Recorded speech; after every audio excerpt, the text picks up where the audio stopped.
어떤 분이 이런 말을 했습니다. 기적은 우연이 아닙니다. 기적은 하나님의 계획 속에 있습니다. 여러분도 동의하시나요? 지금으로부터 한 40년 전인가요? 1973년에 유명한 신유 사역자인 복음전도자 모리스 세룰러라는 분이 한국에 온 적이 있어요. 서울에서도 집회하고 또 대구 체육관에서도 집회하고 그런 일이 있었는데, 한 번은 서울의 남산공원에서 집회할 때, 그 당시 70년도니까 얼마나 많이 모였겠어요. 그때는 병자들도 왜 이렇게 많은지 몰라요. 이분은 특별한 신유의 은사가 있어서 사역을 하는데 진짜 혹이 이만한 사람이 와갖고 낫는 거예요. 앞에 와갖고 이 사람 진짜 혹 난 거 맞냐? 그랬더니 옆에 아줌마가 같이 왔대. 저하고 40년 지기입니다 이러면서. 이분이 처음에는 혹이 요만큼 나가지고 이게 목 돌리는 게 힘들은 나중에는 커져가지고 목을 가눌 수가 없어서, 그래갖고 이 집회에 소문 듣고 왔다. 그래서 싹 없어진 거예요. 그때 사람들이 박수 치고 환호하고, 어떤 분은 생기긴 멀쩡하게 생겼는데 이 청년, 여자 청년인데 이 귀가 안 들리는 거예요. 이 귀 언제부터 안 들리냐? 어릴 때에 어떤 사고가 일어나서 귀가 안 들리기 시작합니다. 그랬을 때에 함께 동승기도 하는데 귀가 뚫어졌다는 거예요. 그랬더니 그 강사 목사님이 시계를 딱 귀에 대면서 이 시계 소리 들리느냐 그러니, 예 들립니다. 그랬더니 다시 한번 귀에 대고 하나님 불쌍히 여겨주세요 막 기도했더니 사람 소리가 잘 들립니다 이러는 거예요. 그랬더니 와 박수치고. 그런 일이 날마다 일어나면 얼마나 좋겠어요.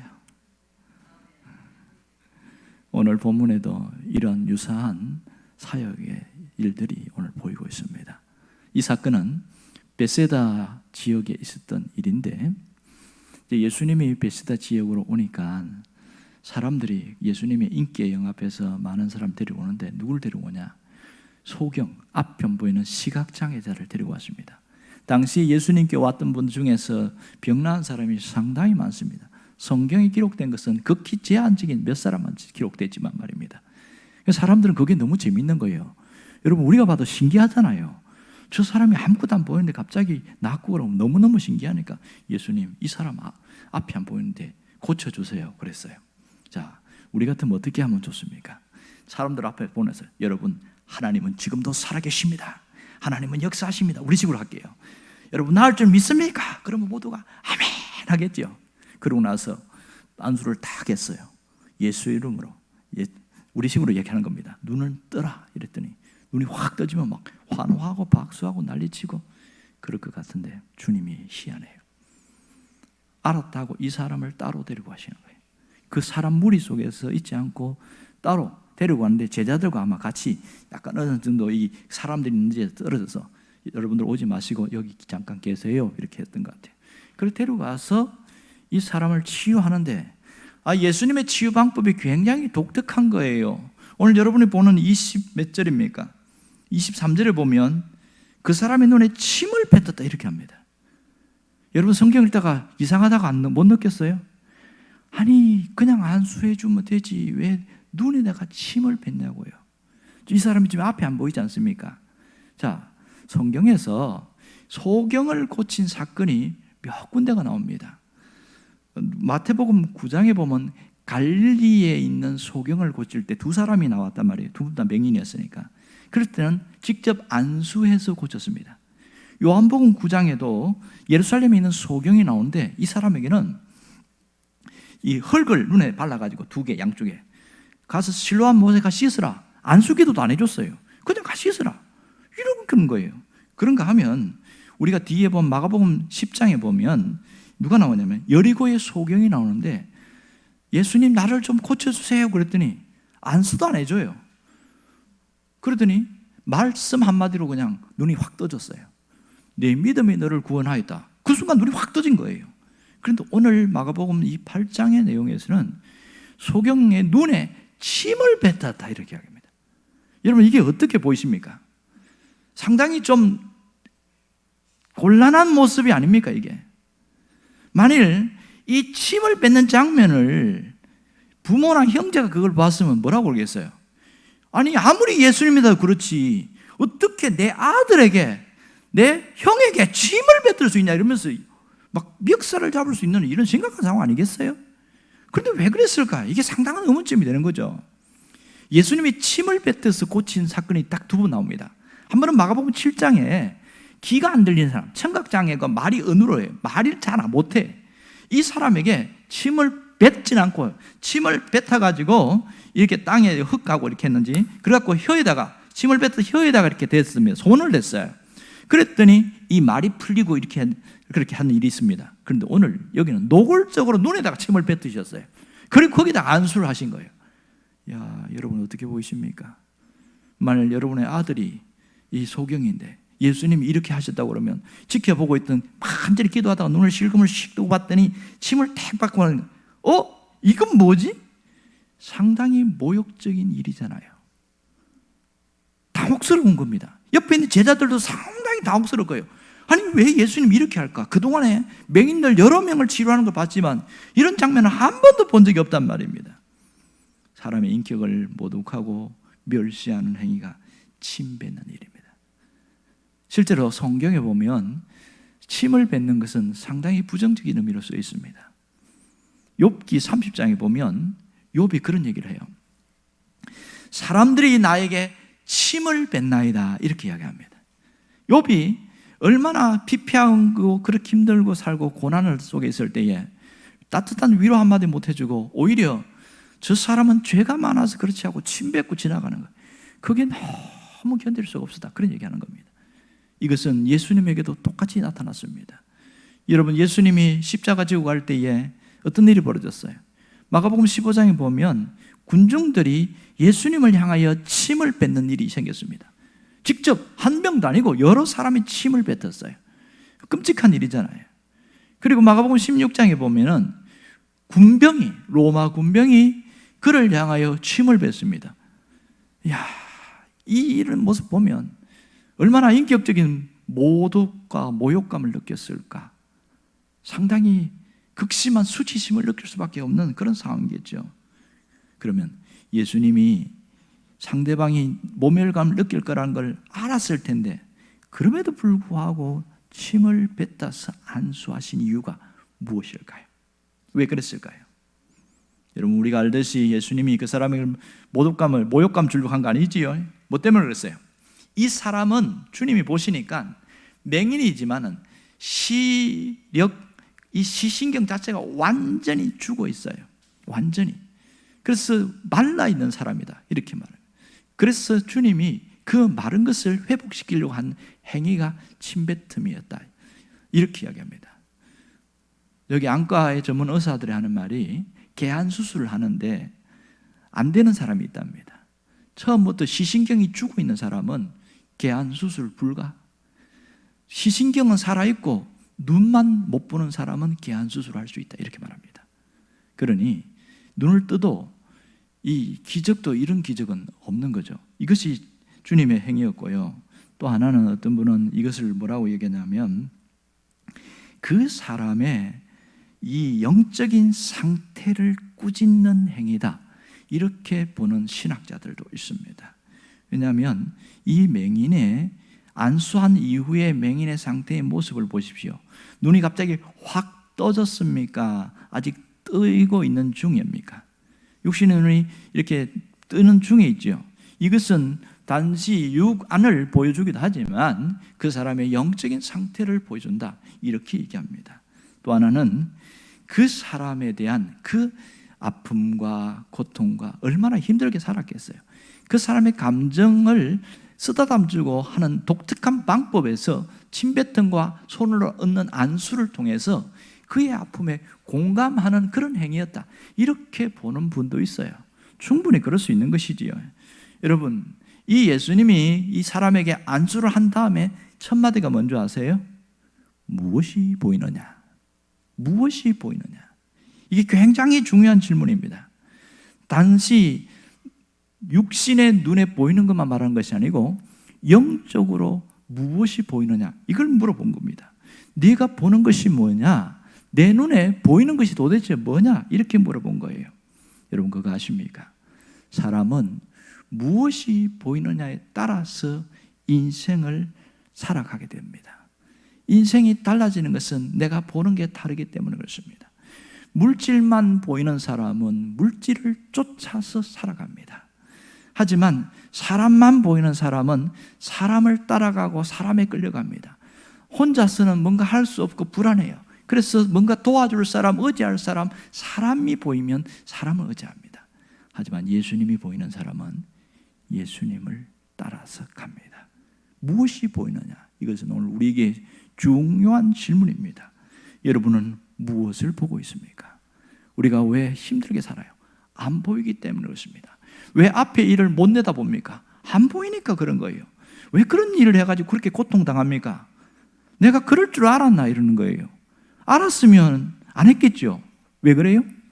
안 보이니까 그렇게 한 거예요. 안 보이니까. 인생은 보는 것에 따라서 모든 것이 사로잡히게 되어 있습니다. 여러분, 보는 것이 내가 사는 세계이고 보는 것에 따라서 우리는 함께 살아갑니다. 무엇이 보이느냐? 대단히 중요한 이 말씀입니다. 그 다음에 24절에 보면 이렇게 말합니다. 사람들이 보이나이다. 그런데 문제가 생겼어요. 어떻게 보여요? 나무 같은 것이 걸어가는 것이 보입니다. 확실히 보입니까? 안 보입니까? 흐릿하게 보이는 그런 모습이지요. 형체는 있지만 구별이 안 됩니다. 저게 사람인지 나무인지 구별이 안 됩니다. 희미한 단계, 분별이 안 되는 그런 단계에 있다는 겁니다. 자, 그럼 여기서 우리가 이런 의문점이 생겨요. 아니, 예수님이 안수했는데 왜 이렇게 희미하게 보이는 것일까? 이래도 되는가? 여러분 어떻게 생각하세요? 예수님의 한 번 안수가 완전한 안수가 아니라 불완전한 그런 안수처럼 느껴지지 않습니까? 여러분, 예수님이 침을 뱉어서 안수까지 하셨는데 이렇게 나무가 움직이는 것처럼 보입니다. 이게 상당히 왜 이렇지? 예수님도 능력이 이때는 조금 약했었나? 이런 의문점을 갖는 분들이 종종 있더란 말입니다. 왜 그랬을까요? 그 해답을 25절에서 정확하게 보여주고 있습니다. 25절 말씀을 함께 봅시다. 이에 그 눈에 다시 안수하매 그가 주목하여 보더니 나가서 모든 것을 밝히 보는지라. 자, 여기서 왜 다시 안수했는가? 주님이 두 번 안수한 것은 상당히 의도적인 것을 알 수가 있습니다. 어떤 면에서 보면 한 번의 안수로 완전한 치유를 하실 수 있는 분은 주님이신데 두 번 안수한 것은 뭔가 다른 의도가 있다는 거예요. 이걸 모르면 마치 의사가 1차 수술했는데 수술이 완전하게 안 된 거예요. 그래서 다시 재수술을 한 것과 같은 느낌을 받을 수 있는데 주님은 그런 분이 아닙니다. 우리가 생각하는 그런 분이 전혀 아니라는 것을 알아야 됩니다. 지금까지 우리는 예수님이 치유사역, 세 가지 사역 중에 하나가 치유사역인데 맹인과 불치병, 난치병, 중풍병자, 그 다음에 소아마비, 그 수많은 병자들을 고친 사건을 봤습니다. 각기 다른 모양으로, 이 사람에게는 이 방법으로, 저 사람에게는 저 방법으로 그렇게 주님이 사역하셨습니다. 똑같은 맹인이라도 같은 방법으로 치유하지 않았다는 것을 봐야 됩니다. 왜 그렇습니까? 사람마다 상태가 다르니까 다르게 이렇게 사역하신 것이죠. 그러면 오늘 이 사람에게는 유일하게 두 번 안수했습니다. 성경에서 예수님이 치유 사역하면서 두 번 안수한 것은 여기밖에 없어요. 여기가 유일하단 말입니다. 그렇다면 두 번 안수한 것은 주님의 숨겨진 의도가 있다는 것을 우리가 알아야 됩니다. 그게 뭘까요? 주님의 숨겨진 의도가 뭘까요? 여기 보면 예수님의 치유와 방법도 독특하단 말이에요. 침을 뱉는 그런 좀 지저분한 느낌 드는 그런 거로 치유하시면서 그것도 한 번도 아니고 두 번까지 안수하는 방법이 뭐냐? 지금 이 방법은 그의 육신의 눈만 열어주려고 하는 게 아니에요. 영안을 열어주려고 하는 겁니다. 영안이 열려야 된다. 이것이 대단히 중요한 것이죠. 그래서 누굴 보기 위해서? 예수님을 보기 위해서. 예수님이 누구신지를 보게 하려는 것이죠. 오늘 25절 보면 그가 주목하여 보더니 누굴 봤어요? 예수님을 봤단 말입니다. 주목하여 봤다. 그 다음에 모든 것이 밝히 보이는지라. 이 밝히 보인다는 것은 완전하게 보이고 완벽하게 보인다는 뜻이에요. 환하게 보인다는 겁니다. 모든 만물을 보는 눈만 열린 게 아니라 영안까지 열렸습니다. 이 영안이 열렸다는 것은 무슨 뜻이에요? 예수님이 누구신지를 아는 거예요. 누구신지를 알았어요. 그분이 우리가 기다리던 메시아라는 것을 이 치유를 통해서 그가 깨달았다는 것은 놀라운 특징입니다. 영안이 열리니까 가능한 일인 것이지요.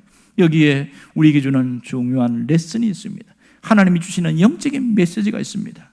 그것은 제대로 신앙생활을 하려고 하면 영안이 열려야 한다는 겁니다. 육신의 눈이 닫히면 이 시간이 더 졸려요. 그러나 육신의 눈이 열리면 반짝반짝하지요. 그러나 영안이 닫혀 있으면 어떻게 됩니까? 무슨 소리인지 못 알아듣습니다. 말씀을 듣는데 무슨 소리인지 못 알아들어요. 영안이 열린 사람은 깨달아지는 거예요. 아, 그렇구나. 나 이전에도 이렇게 읽었는데 왜 몰랐지? 오늘 비로소 확 가슴에 탁 부딪히면서 깨달아지는 거예요. 뭐가 열린 거예요? 영안이 열린 거예요. 주님이 원하는 게 뭡니까? 우리가 신앙생활하면서 영안이 열린 자로 살아가기를 원하시고 있는 겁니다. 그래야 내가 제대로 된 신앙생활을 할 수 있거든요. 이게 주님 주시는 놀라운 축복입니다. 또 하나는 뭔지 아세요? 아무리 연약한 자라도, 아무리 신앙이 약한 자라도 한 번 더 만져주시는 은혜가 있습니다. 한 번 더 만져주시는 은혜, 다시 만져주시는 주님의 은혜를 여기서 볼 수 있어야 됩니다. 주님은 우리가 무능해도, 우리가 몰라도 만져주십니다. 이 사람 보세요. 의도적으로 주님이 한 번, 두 번 안수한 것을 잘 기억해야 됩니다. 희미하게 보였어요. 그랬더니 한 번 더 안수해 주셨더니 환하게 보였습니다. 밝히 보이는지라 얼마나 놀랍습니까? 이게 큰 특징이죠. 오늘 이것을 통해서 우리가 상당히 위로를 받아요. 내같이 연약하고 못나도 주님이 한 번 더 만져주시는구나. 그런 것을 깨닫는 자에게는 행복이 있습니다. 여러분이 그런 자가 되기를 바랍니다. 여러분, 신앙생활 안에 가장 불행한 사람이 뭔지 아세요? 가장 불행한 사람은 율법에 매여서 신앙생활하는 사람이에요.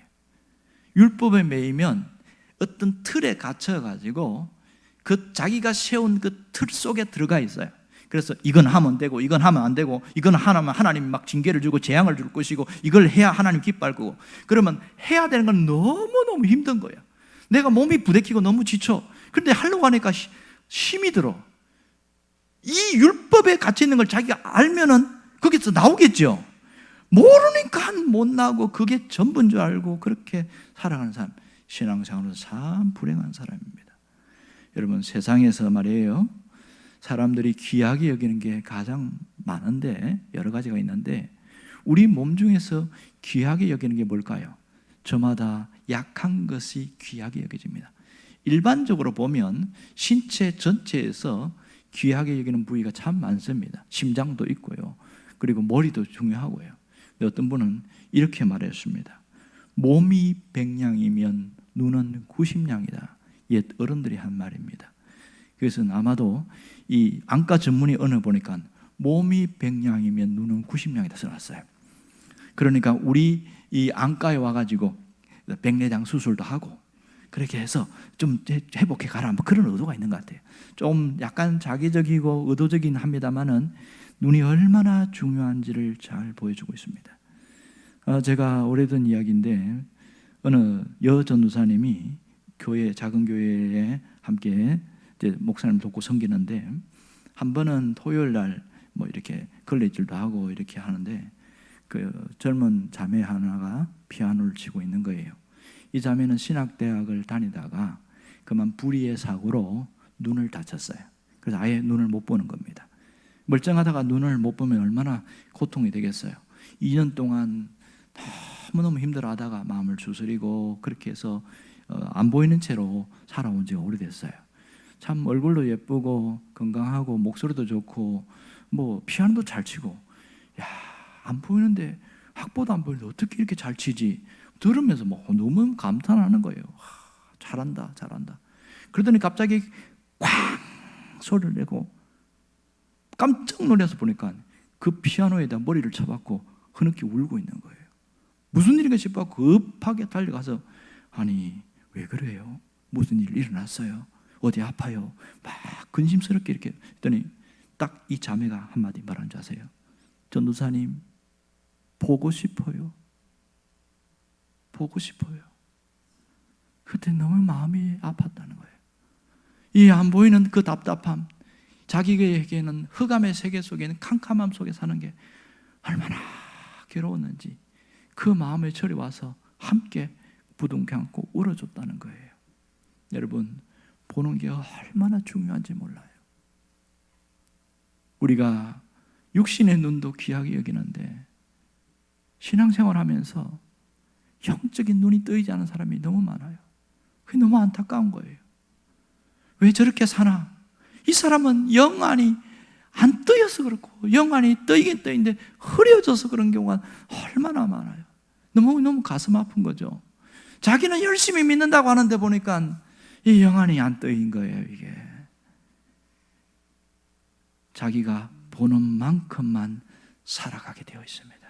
보는 만큼. 여러분에게는 영안이 뜨이기를 바랍니다. 영안이 뜨여야 삶이 달라지게 되어 있어요. 여러분, 우리는 예수를 믿는 사람입니다. 감사하게도 예수를 믿는 사람은 저마다 영안이 뜨인 사람이에요. 그리스도 안에 있는 자는 새로운 피조물이라고 그랬어요. 예수를 영접한 자들은 새로운 피조물입니다. 하나님의 자녀입니다. 영안이 뜨였어요. 문제는 영안이 뜨였는데 보이느냐는 거예요. 안 보이는 게 문제인 거죠. 보이는데 흐릿하게 보이는 거예요. 흐릿하게. 예수를 믿었는데 하나님을 밀어내고 자기 중심으로 살아가는 사람들은 이런 현상이 확실히 나타납니다. 보이긴 보이는데 눈은 떴는데 흐릿하게 이 사람이 말한 것처럼 나무가 움직이는 것처럼 보입니다. 하나님의 뜻이 어디에 있는지를 못 찾고 자기가 이게 하나님의 뜻이겠지 그걸 붙들고 사는데 그게 아닌 거예요. 자기가 생각하는 하나님 뜻이에요. 진짜 원하는 하나님 뜻이 아니거든요. 그런데 그걸 진짜로 붙들고 목숨처럼 붙들고 살아가는데 잘못 잡았습니다. 이런 경우 얼마나 많은지 몰라요. 여러분, 흐릿함의 정상이 뭔지 아세요? 분별이 안 된다는 겁니다. 흐릿함의 정상이, 제가 눈에 백내장이 있는데 운전할 때마다 처음 깜짝 놀랐어요. 신호가 왜 이래? 갑자기 우리나라 신호 체계가 다 바뀐 것 같아요. 빨간불이 4개가 있는 거예요. 우와, 이상하다. 이거 우리나라 교통체계가 갑자기 왜 바뀌냐? 내 눈이 문제가 생긴 거예요. 가까이 갔더니 초점이 쫙 맞으면서 2개로 빨간불이 2개 보이는 거예요. 멀리서는 항상 4개를 보입니다. 지금은 당황하지 않습니다. 왜? 내 눈에 백내장이 있어가지고 4개로 보이거든요. 여러분, 이렇게 흐릿하면 분별이 잘 안 돼요. 분별이 안 돼요. 영적으로 흐릿하면 분별력이 떨어집니다. 무엇이 진리고 무엇이 비진리인지, 무엇이 하나님의 뜻인지, 무엇이 하나님의 뜻이 아닌지 분별이 안 돼요. 그러면 어떻게 살아갑니까? 각자 자기 소견에 오른 대로 살아가는 거예요. 각자 자기 판단에 오른 대로 그렇게 살아가는 겁니다. 오히려 열심히 잘 믿는다고 하는데 엉뚱한 길로 가는 경우가 굉장히 많습니다. 그래서 이런 삶을 사는 사람들 보면 너무너무 불쌍한 인생을 삽니다. 자기는 잘 믿는다고 하는데 현실은 잘 믿지 못하는 거예요.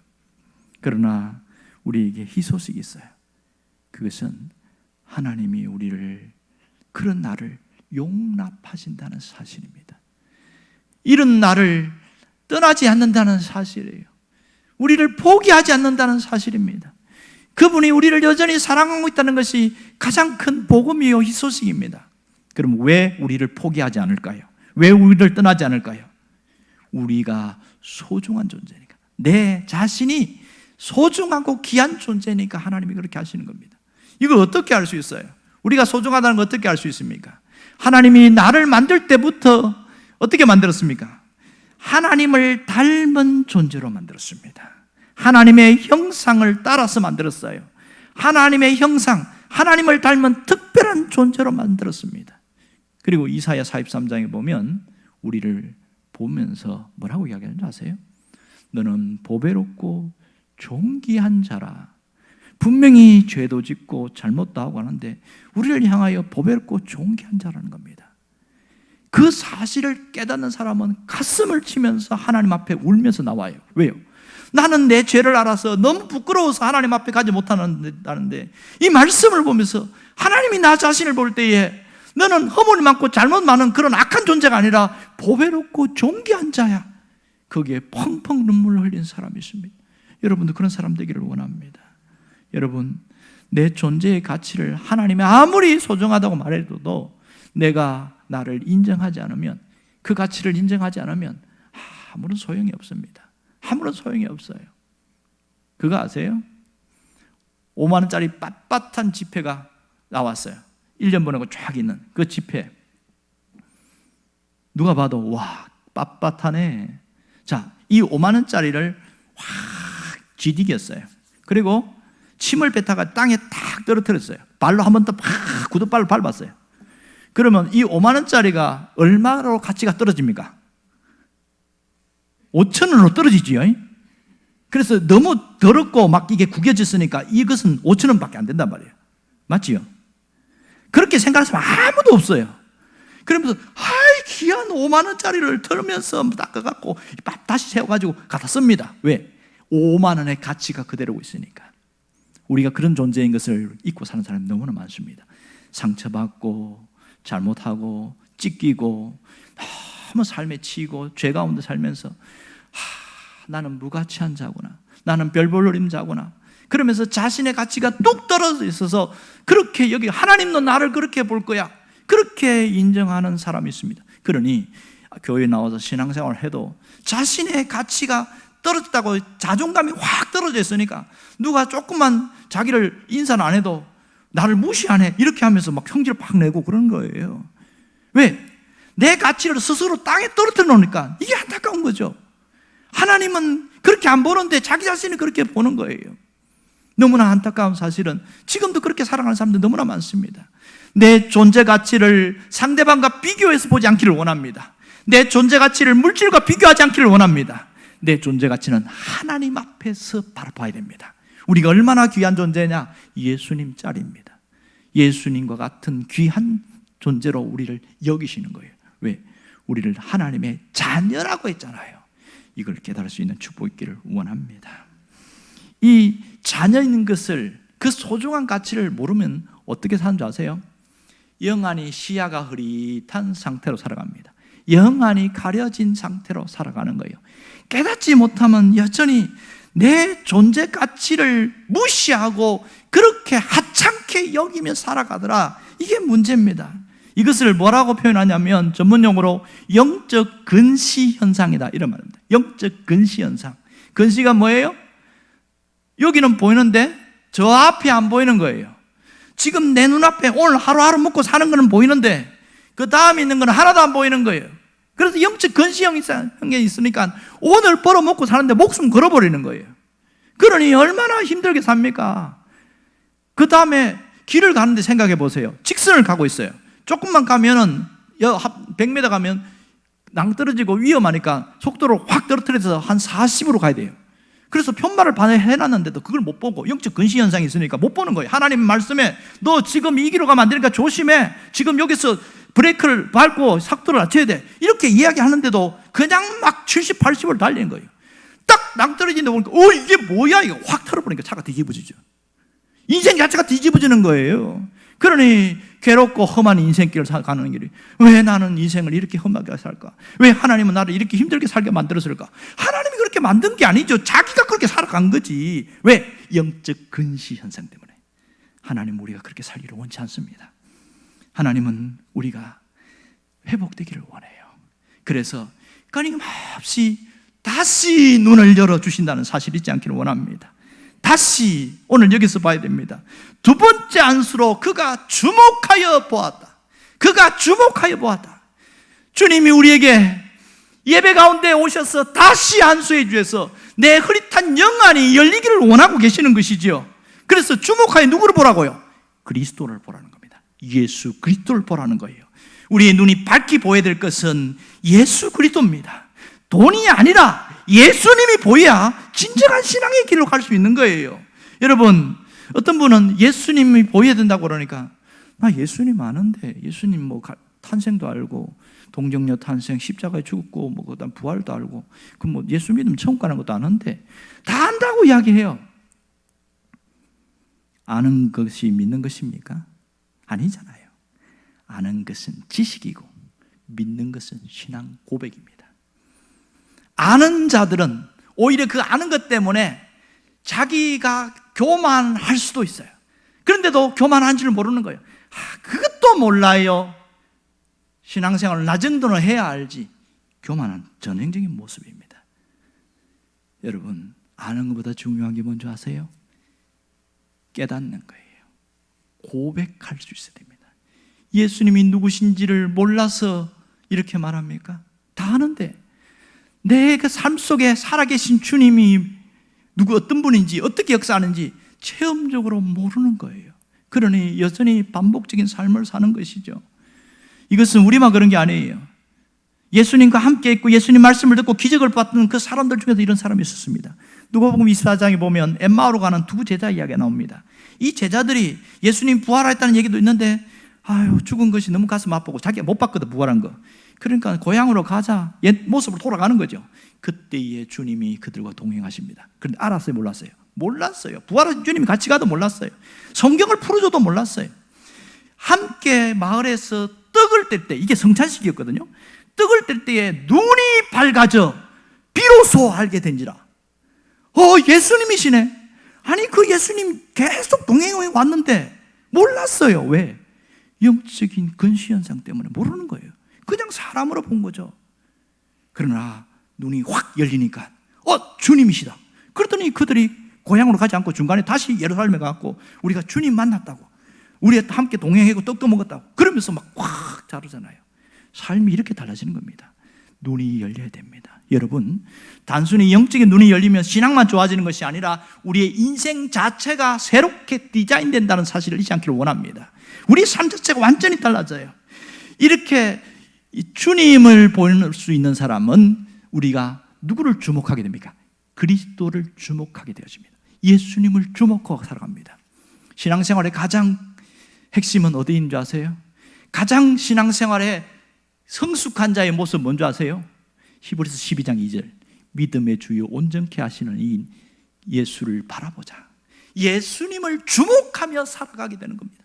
예수님을 주목하고 살아가는 사람이 옆으로 딴 길로 가냐? 안 갑니다. 가다가 돌아오는 거지요. 내가 자꾸 사람에게 너무 쏠려 있었네. 내가 물질에 너무 쏠려 있었네. 내가 막 그때쯤 내가 열심히 하는 것만 집중하고 쏠려 있다고 예수님 잃어버린 거예요. 그러다가 정신 차리고 주님을 바라보게 된 거죠. 그 순간 영안이 뜨이는 겁니다. 주님을 바라보는 순간 그 사람은 흐릿한 영안이 싹 열리는 겁니다. 매주마다 주님은 우리의 영안이 열리기를 원해요. 말씀을 들으면서 깨달아지는 그 순간부터 조금씩 영안이 열리는 겁니다. 여러분에게 놀라운 이런 역사가 있기를 원합니다. 아직도 영적인 자각이 없는 사람들은 내가 지금 영적으로 뭔가 흐릿해서 이렇게 인생이 힘들게 살았구나 깨달을 수 있기를 바랍니다. 더 이상 이제는 과거로 돌아가지 맙시다. 영안이 열려서 온전히 주님을 바라보고 주님과 함께 갈 때에 인생 자체가 열린 것을 여러분 잊지 않기를 원합니다. 왜요? 주님을 온전히 보고 가야 딴 길로 가지 않습니다. 주님을 온전히 보고 가야 인생이 힘들지 않아요. 대부분 힘들고 어렵게 사는 사람은 자꾸 눈이 다른 데로 돌아가는 거예요. 다른 데로. 그래서 엉뚱한 길로 가는 거예요. 엉뚱한 길. 그런 자가 아무도 없기를 바랍니다. 주님이 주신 놀라운 은혜의 역사가 뭔지 아세요? 두 번째 안수하는 역사입니다. 두 번째 눈이 뜨이는 역사예요.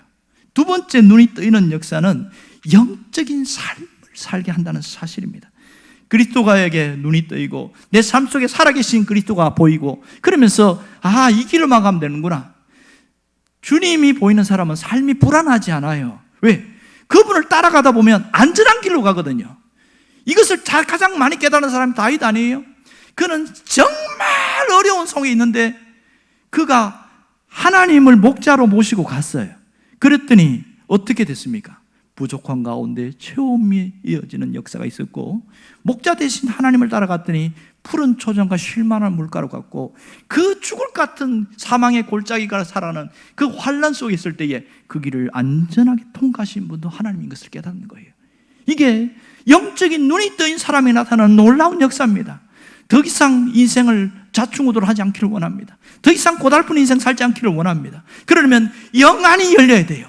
두 번째 눈이 뜨이는 놀라운 역사들이 나타나야 됩니다.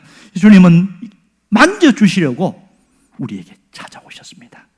다시 만져주시는 은혜가 우리에게 있어요. 여러분에게 깨달음의 역사가 있기를 원합니다.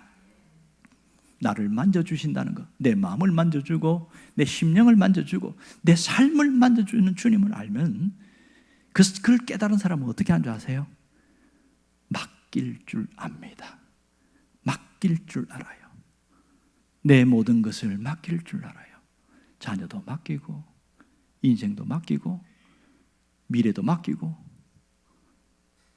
모든 것을 맡길 줄 압니다. 이게 진정으로 깨달은 자가 느끼는 영적인 체험입니다. 그래서 오늘 우리는 이런 기도를 해야 돼요. 주님, 내 눈을 열어 주옵소서. 내 눈을 열어 주옵소서. 영원히 열리게 해주세요. 끊임없이 그 기도를 할 때에 우리는 점점 삶이 달라지게 되어집니다.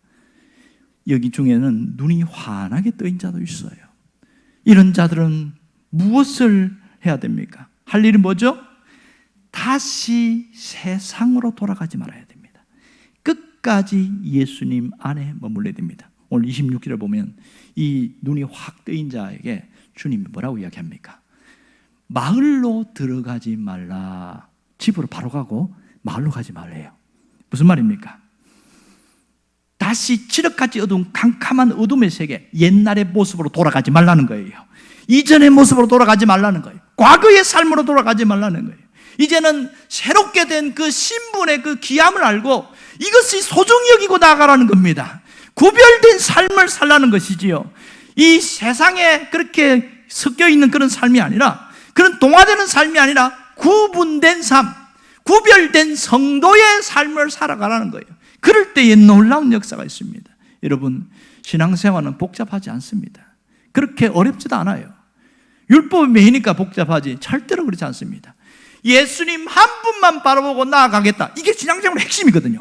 그것이 끝판왕이거든요. 그렇게 할 때에 우리 삶은 엄청난 역사가 일어납니다. 여러분이 이제는 결심할 수 있기를 바라요. 나는 예수님만 바라보고 가겠습니다. 이런 영안이 열리기를 주의 이름으로 축원합니다.